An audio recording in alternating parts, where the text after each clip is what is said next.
Good morning, everyone. Just to let you know that we'll officially start the session at 8:30 Australian Eastern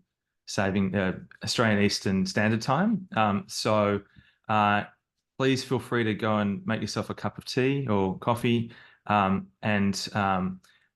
8:30 promptly, we'll be back here to start the session.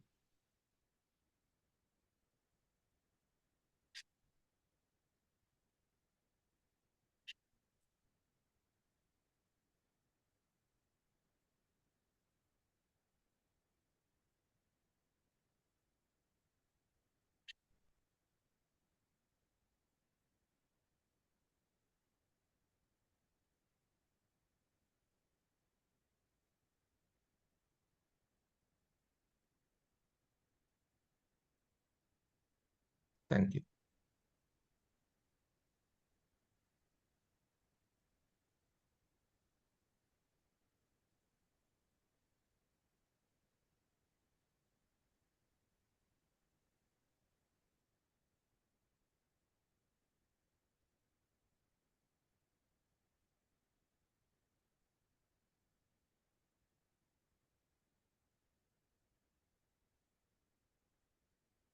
Good morning, Atish. Good morning, Chris. Thanks for joining us. Thank you so much. It's good So back out. we'll officially kick off the session in 2 minutes. So I've just made an announcement that people can go and have a cup of tea and then come back to join us at 1:30 the hour. So we'll kick off. Okay.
Good morning, everyone. Thank you very much for joining this 2024 Prime Global Forum panel session on responsible management education, learning and teaching for sustainable futures. My name is Chris Wright. I'm an associate professor at the University of Sydney Business School, where I'm the academic director of Prime. And I'm joining you this morning from Sydney, where I'm standing on the lands of the Wongal people of the Eora Nation, and I acknowledge their elders past, present and emerging. So we have 4 esteemed panelists for this session on the role that learning and teaching can play in responsible management education. We have with us Atish Chattopadhyay, who is the director of the Jagdish Sheth School of Management, and Atish is also Vice Chancellor of the Vijay Bhumi University in Bangalore, India. Welcome, Atish. We also have Kate Dundas, who is the Executive Director of Global Compact Australia. Welcome, Kate.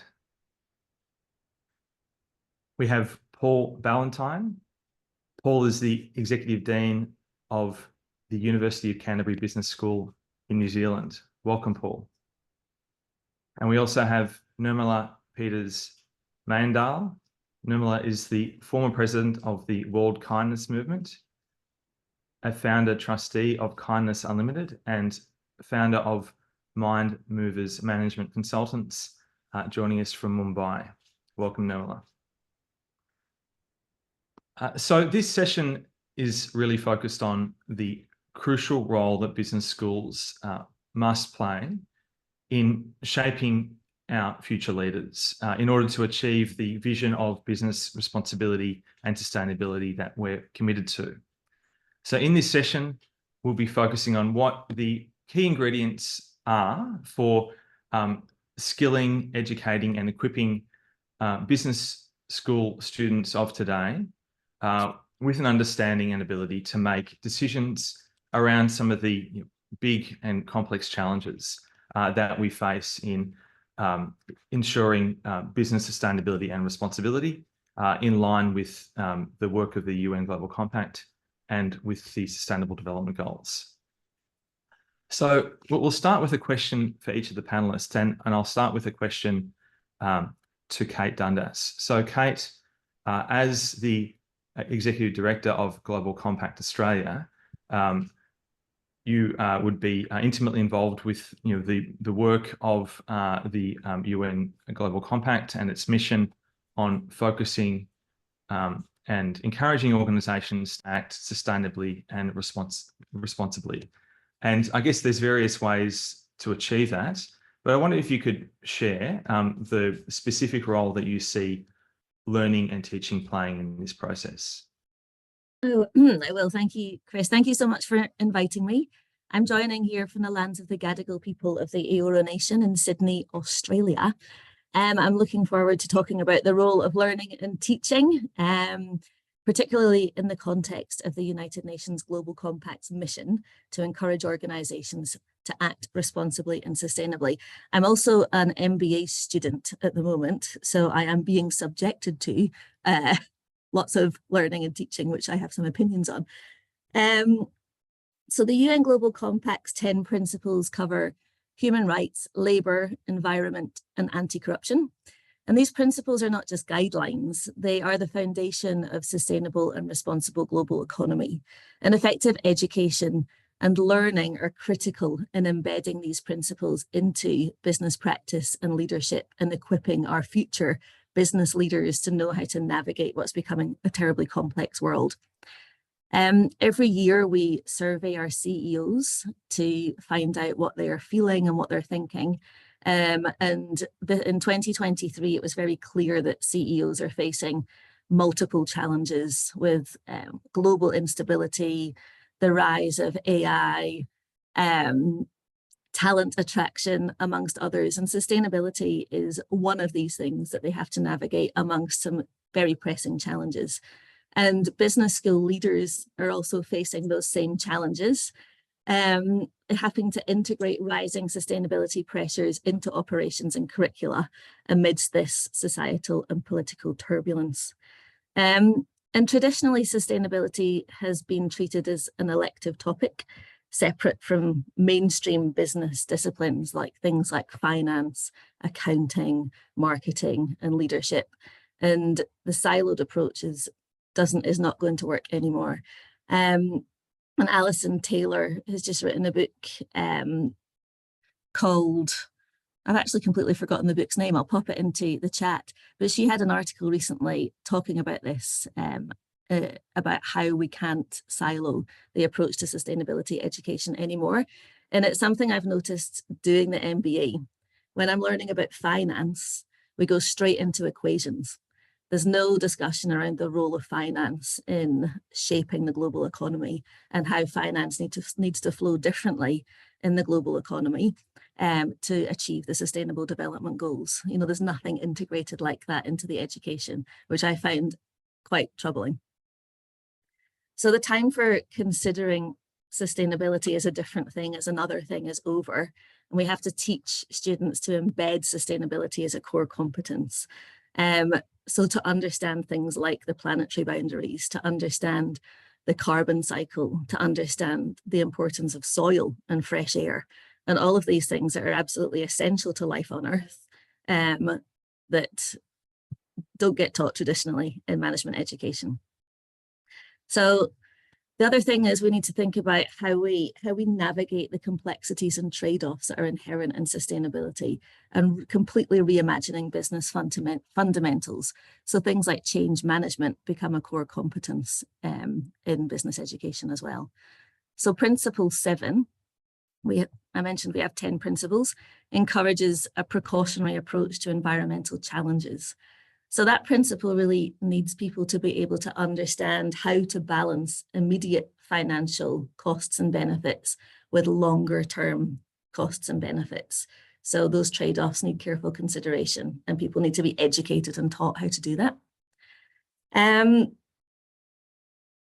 The other thing I think students and whoever's undertaking education needs to be adept at is building coalitions and driving influence across divides, because we're becoming increasingly politically and ideologically divided. With the rise of social media and the curation of our news feeds, it becomes much more difficult to negotiate and build coalitions. And that's, again, something that we need to figure out how to do to foster skills in negotiation, conflict resolution, kindness, which I'm sure you'll talk about, Nirmala, dignity, respect, and other ethical considerations. So preparing students to have those types of value-driven conversations. But fundamentally, sustainability should not be an isolated discipline, but an integral part of business education. And regardless of students' primary focus, students should gain competence in sustainability topics to enable people to really integrate sustainability into their core strategic thinking, moving beyond compliance and reporting, which is a hot topic in Australia at the moment, into addressing fundamental business challenges and business, reimagining what businesses can do in society. And there's many design schools that do this well. I'm a landscape architect by training, and there's some schools that are now teaching built environment as the first thing that you do. When you go in as an architect or a landscape architect or an urban designer, you first learn about how all of those things work together. So you don't just start designing a building and plonking it somewhere. You learn about how the city works and how that building should sit within the city and how people work and how transport works. So you learn about the system before you learn about your isolated discipline. And I think that that could be a really good approach. And some business schools are doing that already, but I think the system has to come before the individual items. There's also one of our, have I spoken too long, Chris, or should I keep going? No, this is all wonderful. We might need to move on soon, but if there's a final point you want to make before moving on, that please go for it, Kate. I'll touch on just one more. We've got principle 1 and 2 focuses on human rights, emphasizing the need for businesses to support and respect internationally proclaimed human rights and not be complicit in their abuses.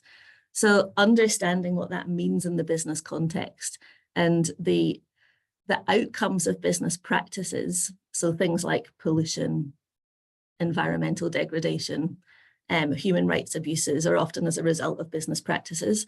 And I think students really have to understand the consequences and also understand things like philosophy and social psychology and evolving legal frameworks as, again, core competencies about what that means when they go out to practice business in the real world. How do we eliminate harm? And how does that harm end up on people? Because deforestation isn't deforestation in itself, it has many other consequences. So understanding how everything is connected. And the Sustainable Development Goals are very handy to remind you to think in systems. So it's complex, I think is my summary. And learning and teaching play a pivotal role in advancing the mission of the UN Global Compact and integrating sustainability into all aspects of business education. We can prepare future leaders to navigate the complexities of management. And by embracing the Global Compact's 10 principles, business schools can cultivate a new generation of leaders equipped with the ability to drive meaningful change in their organizations. So thank you. Thank you so much, Kate. Some great insights there, complex challenges, but I think that emphasis upon moving from a siloed to an integrated approach and the importance of coalition building as a way of achieving influence, some really great insights into how we can address those challenges. So now I'm going to move and ask a question to Paul. So Paul, you're the Executive Dean of the University of Canterbury Business School, the only PRME champion business school in New Zealand, and the first in Australasia to be awarded the Business School Impact System label for impact. So congratulations. So can you share with us how you've achieved these things and what role universities can play to progress learning and teaching to enable business responsibility and sustainability? Thanks, Chris, and it's an honour being here with the rest of the panel today. I think I would start that the reflection is, it goes back to what is your purpose in terms of what you do, and as a business school, what are you here to do? So one of the ones, we've had a mission statement for a good number of years now of being in the business of making a difference. And I know there's a degree that sometimes people might look at mission statements and go, okay, here's another one. What does this mean? And so on. But I think when it comes to areas such as sustainability or business responsibility, there's a degree that it's very easy for them to become effectively hygiene factors, or in an even worse case scenario, basically greenwashing. So I think, it's very easy to talk about sustainability as an example, but then it gets down to how do you actually practice it? As a business school, we've had long-standing strengths around sustainability.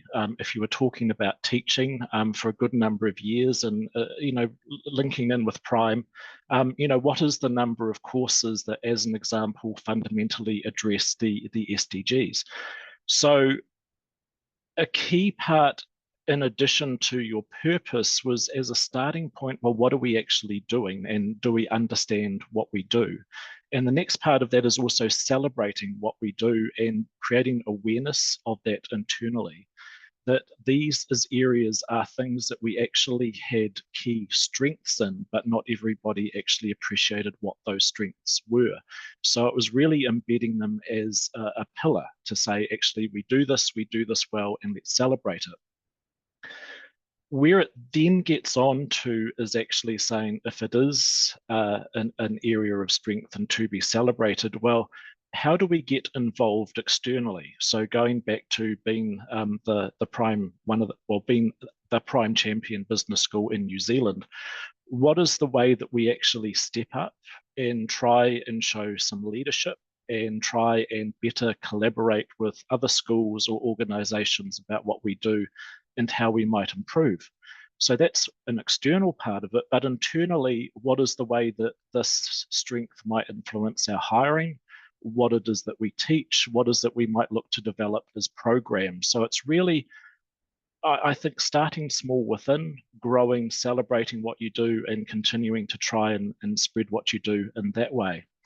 The BSIS label you bring up, so Business School Impact System, it was an extension of our purpose because, again, it goes back to it being quite easy to say you are something. If you are being held up for external examination by EFMD, in this case, so BSIS is one of their labels, you're going to that stage of asking that very difficult question of, well, we say these things about ourselves, but can we actually demonstrate the impact that we're having?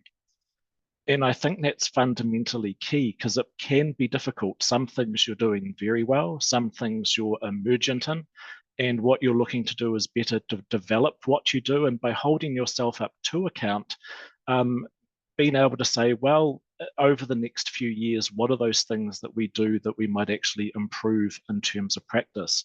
So BSIS, part of that addresses issues of sustainability, but it does address wider impact that business schools can have as well. And again, going back to this purpose I was talking about before, that if you see business schools and business education as being a potential source of good, and improving business practice and improving the thought processes and the work global perspectives that our graduates have once they leave, then I think anything we do to invest and better develop these areas so we are having that impact, I think is an absolutely critical thing for us as a school individually, but for other business schools to consider as well. Thank you so much, Paul. I think that emphasis upon the importance of purpose as a foundation is so important, and promoting awareness of that purpose, particularly around sustainability issues. It gets back to what Kate was saying about the importance of having an integrated approach, integrating sustainability across the curriculum, and then finding ways to demonstrate that. So thank you so much for sharing those insights, Paul. And I'm going to now turn to Atish. So Atish, you're also the leader of a business school, whose mission is to nurture socially responsible and sustainable business graduates. So can you share some of your insights into how you've been able to achieve this at the Jagdish Sheth School of Management? Thank you, Chris, and thank you for this invitation. The way we looked at sustainability, because the India's context is very different from the advanced or developed world, where there is an issue of inequality, issues of social, I would say, social, various types of social classes, so to say. So the gap between the rich and poor is there. So what we wanted in our business school is to groom graduates who are socially responsible and are sensitive to the issues of distributive justice. That's the reason why social responsibility is part of our mission. And the objective is to inculcate in our graduates a responsibility towards self, environment, and the society. Now, the challenge is that the learning style and the intellectual capabilities of different individual students, we require different approaches in the way they learn, which means that learning is also very individualized phenomenon, and the process through which they must learn should induce a process of self-learning through peers, group-based inquiries, and also a sense of introspection. And the challenge is to create a pedagogy, because that's the key challenge as to how do we promote reflection, self-accountability, at the same time sensitivity towards the society.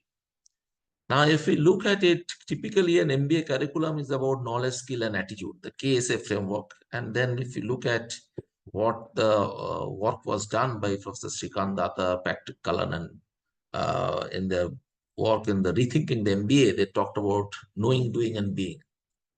Now, typically we talk about the knowledge and then you practice it, and that impacts the individual. But if we go back and look at how it really impacts, interestingly, if you look at, say, Lord Buddha, he was a prince. He goes out to have a tour of the city and then finds destitutes, he finds old age, he finds death. I mean, he sees all that.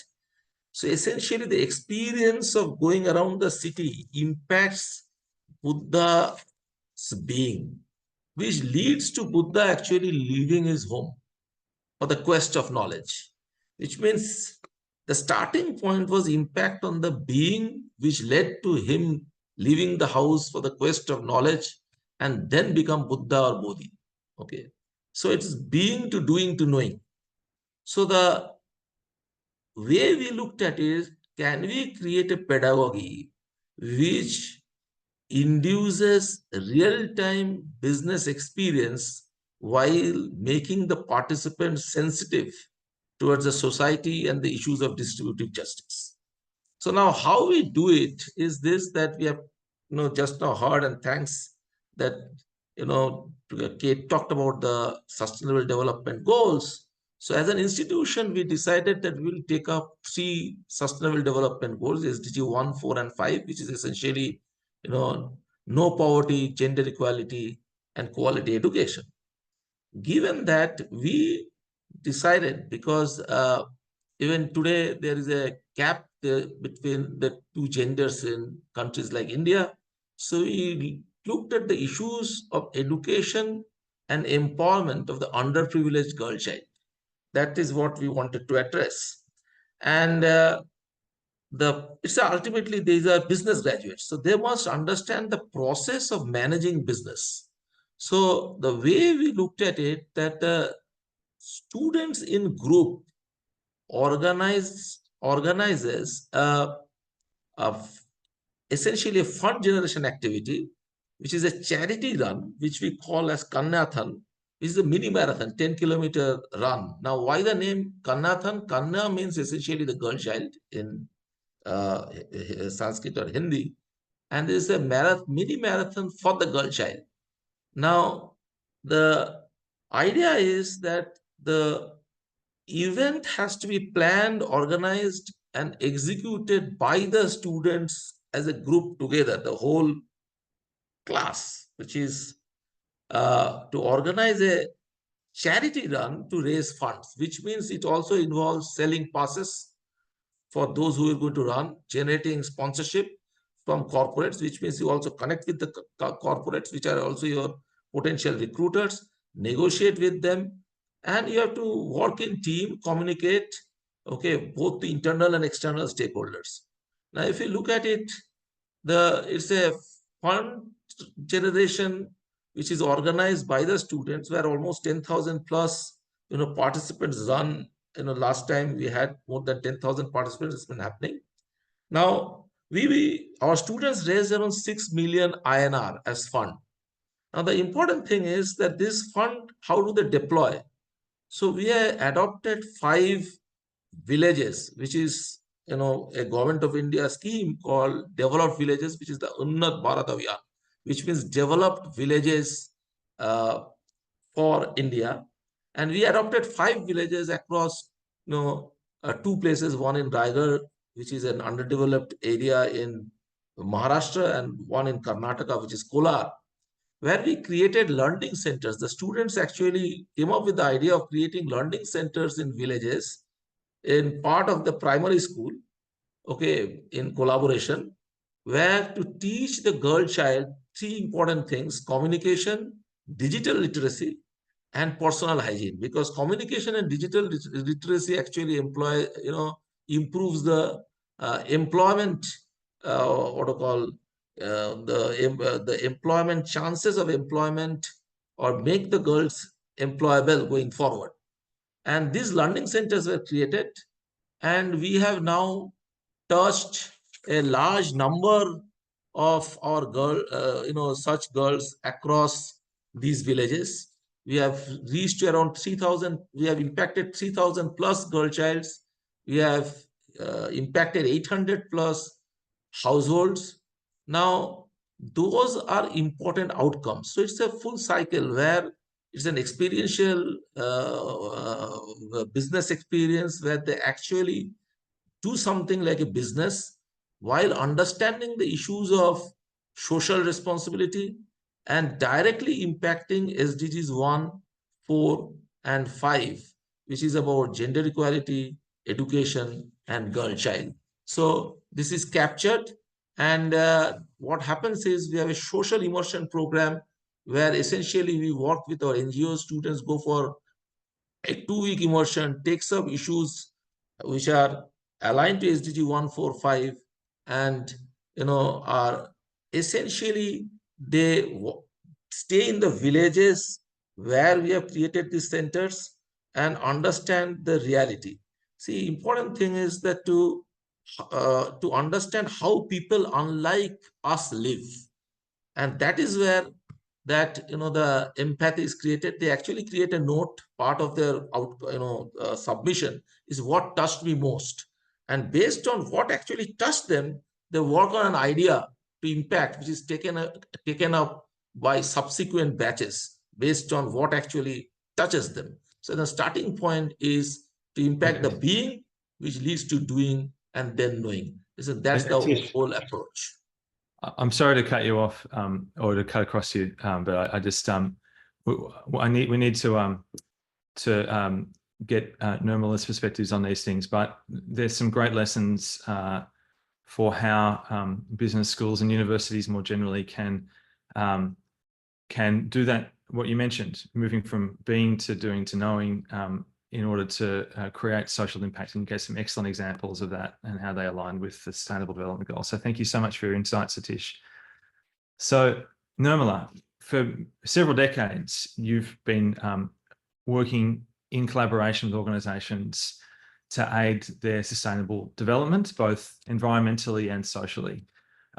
So I wondered if you could please share some insights about how you've used responsible management education as part of this process.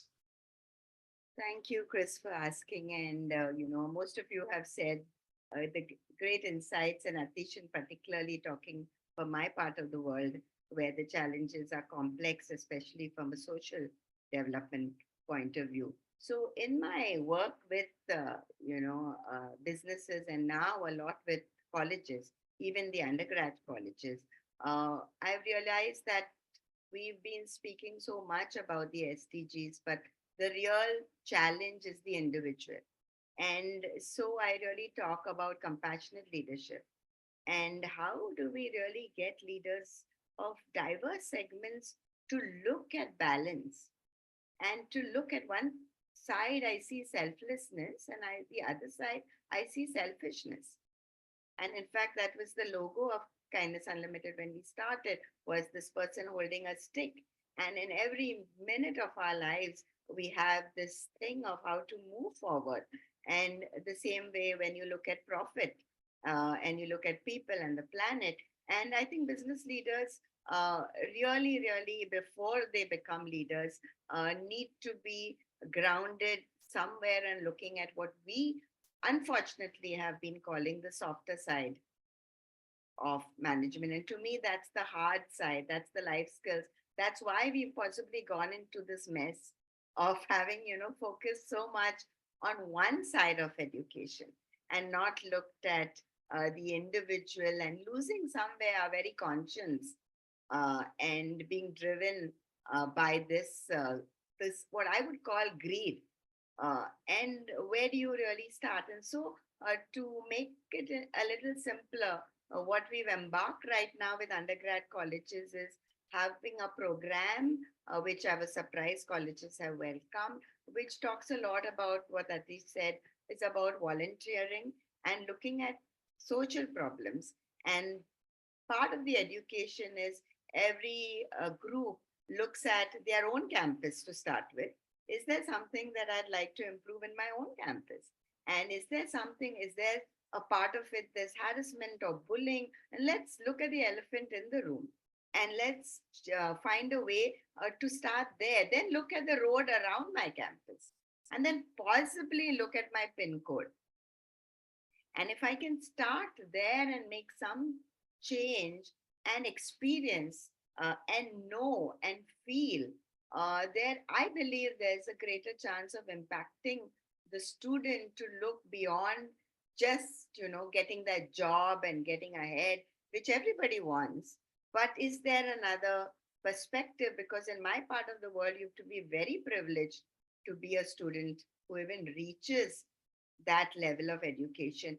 And do we who have reached and who would be privileged, at least from a resource perspective, have that the importance of being compassionate, the importance of driving change? I've been speaking to senior police officials, senior people in the municipality, and requesting them to use youth as a force for good and to look at it jointly, because we just can't solve these complex problems working in silos anymore. And for me, SDG 7 is the master of it all, right?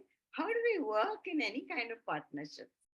And that too at a global scale, when at the micro scale itself, we struggle, right? Even if there's a small project like, building toilets in the country, how many project leaders are looking really deep into the project and who's it for and a million other things, right? So I leave everybody with that thought of how is this compassionate leadership going to unfold for us to have better leaders for tomorrow.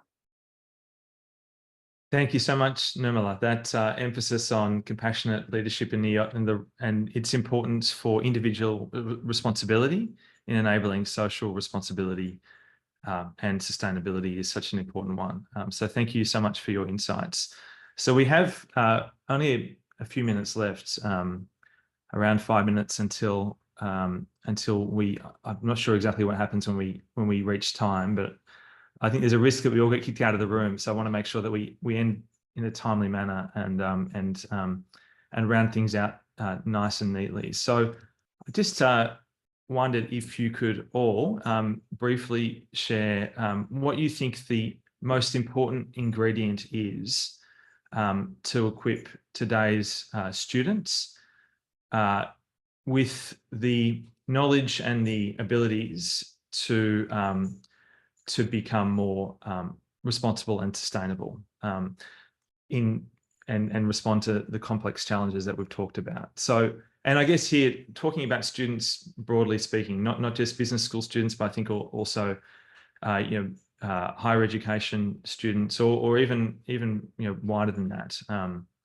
We've been talking about business schools, but as Anik has kind of alluded to in the chat, we can't leave out universities and other educational institutions in this process. Business schools are often tightly integrated into universities, so we shouldn't see these necessarily as distinct.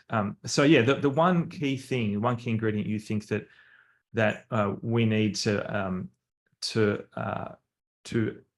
give students with the knowledge and ability to become more sustainable and responsible. So we might go backwards. So Nirmala, maybe just 1 point in 1 minute would be great, please. So I think just deep listening for crucial conversations and negotiation and collaboration. I think the smarter we are, the less we listen.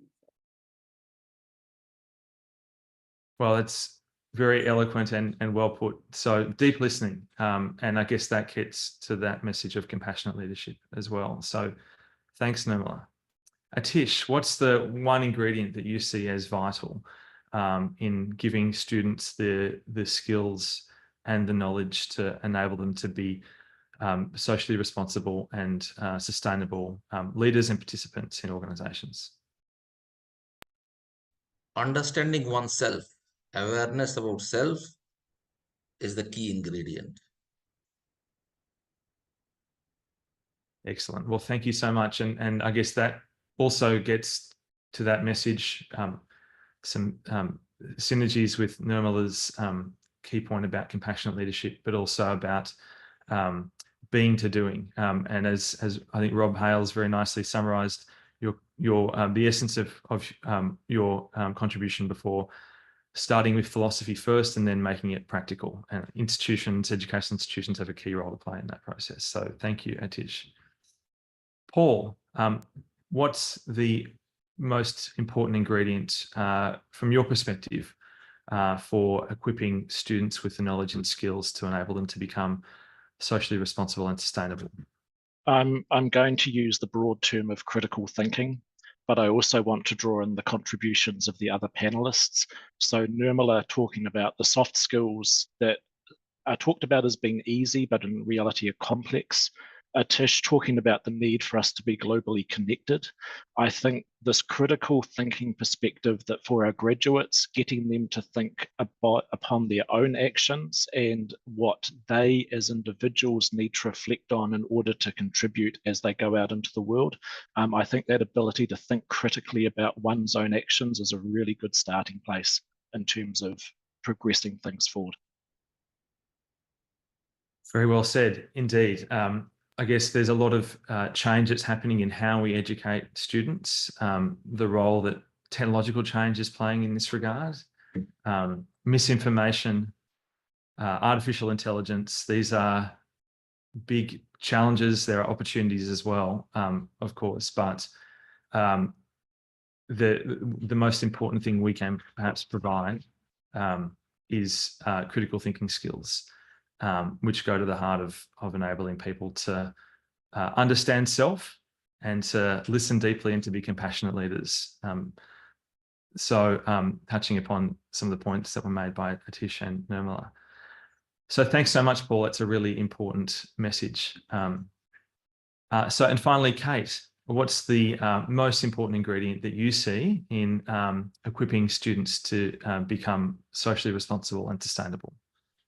Oh gosh, what everyone else said. Plus, I think it's very useful to be able to think long term. So strategic foresight, and then also to be able to tell stories about it. So to tell stories about what a positive future might look like. Somebody commented in the chat that everything's a bit doom and gloom, but we need to have long-term optimism and then to be able to articulate what good looks like and how we might get there. Yeah, absolutely. The ability to be able to develop narratives is such an important one, especially in this age of where there's so much information and that we're often in competition with many other sources of information, that being able to communicate responsibility and sustainability effectively is so key. So thank you all so much. And this has been a great example of global connectedness, that message that Paul conveyed in his final words there too. So thank you so much to Nirmala Peters, to Atish Chattopadhyay, to Paul Ballantyne, and to Kate Dundas. So you've heard from some terrific and insightful leaders in business responsibility and sustainability. I hope you've been able to take some key things away from this session, and please continue with the conversation with the Prime Global Forum events. So this session's about to end. Please head back to the Zoom lobby where you can access the next session. But thank you so much to the panelists, and thank you so much to the audience for your contributions in this session.